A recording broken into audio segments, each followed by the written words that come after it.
Okay, so thought I'd look at some of the many variations of the Queen's Gambit today. So, um, white opens with d4, and now black's usual response is either something like knight f6 or d5, or even bishop g7 with the intention of concatenating the bishop on this diagonal. So if black responds with d5, we play c4, and after d takes c4, well, we have various options. We can bring the knight to c3, play knight f3, or even e3 in this position. So if we look at e3, black can actually respond with b5, but it's not a particularly common response, and we'll see why. Because b5, we have a4, so undermining this, and obviously c6 is instantly losing, because after a takes on b5, there's queen f3, so that's pretty obvious, and obviously that hasn't happened in any top class games.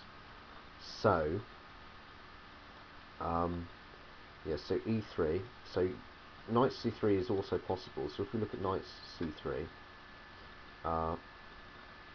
well, black's has many options. You can play a6, knight f6, sort of, or even e5 in this position is possible.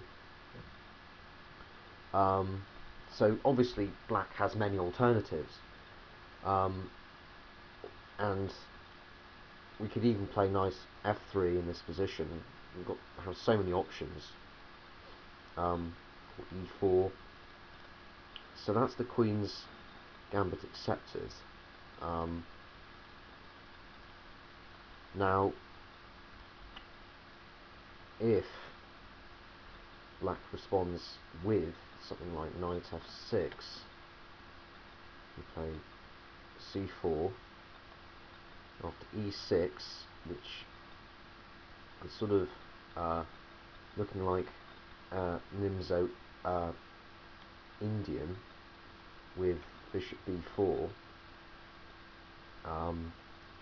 So yes, we play knight c3, and if bishop b4, we play e3. So at the moment, we seem to have white has excellent control of the centre, and obviously black has many alternatives. You can take on c3, castle, or even play b6, c5, etc. Or even d5 in this position. So, and we did e3 is common. Actually, is the most commonly played move in this position. Another option would be something like knight f3, or even queen c2, or a3. We have so many options in this position. So,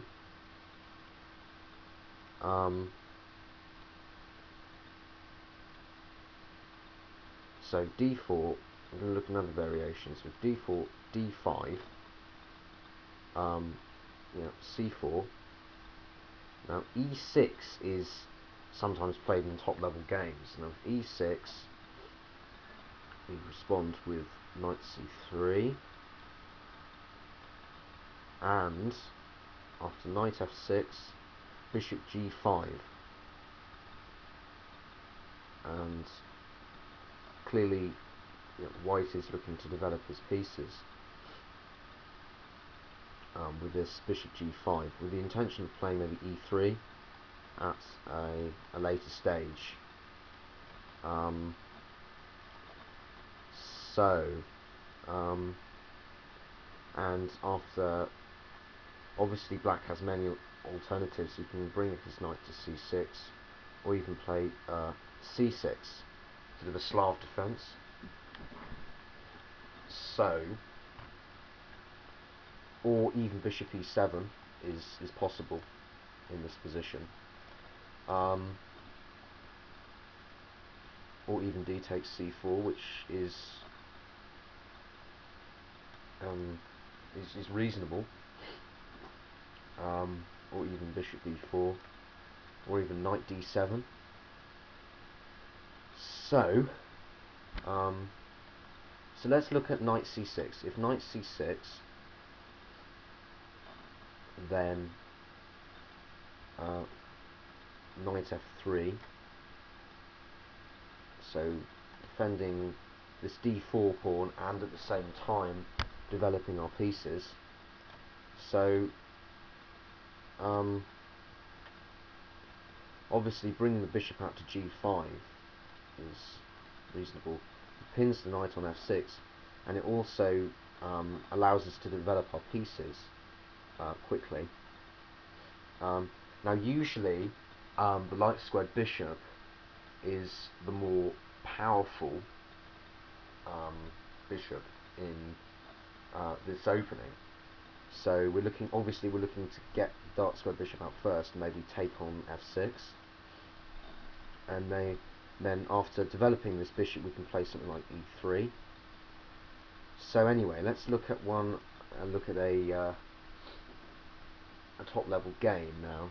So let's see what we've got.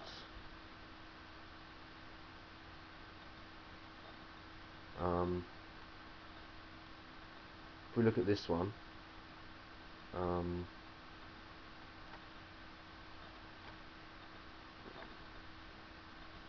look at this one.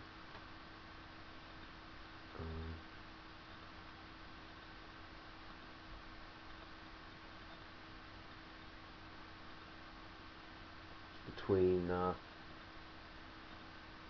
Anton Karpov and Vasily Ivanchuk. So we'll look at this one.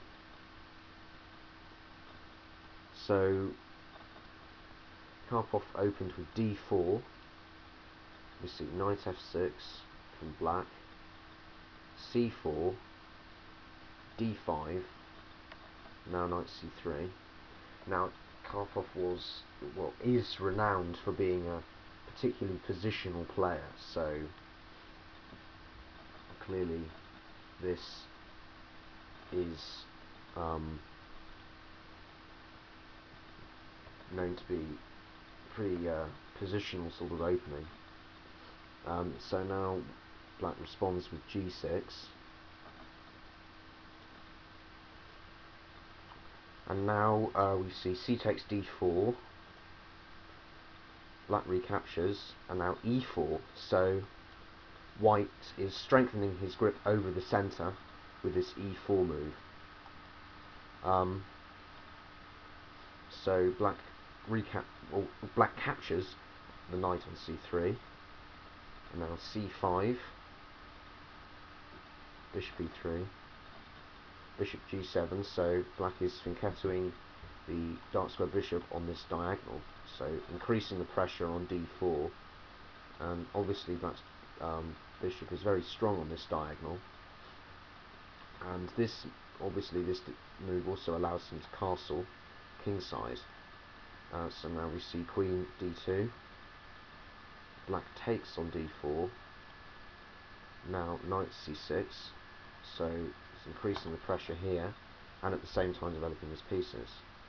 So now we see rook d1, black castles, knight f3, bishop g4, so pinning the knight,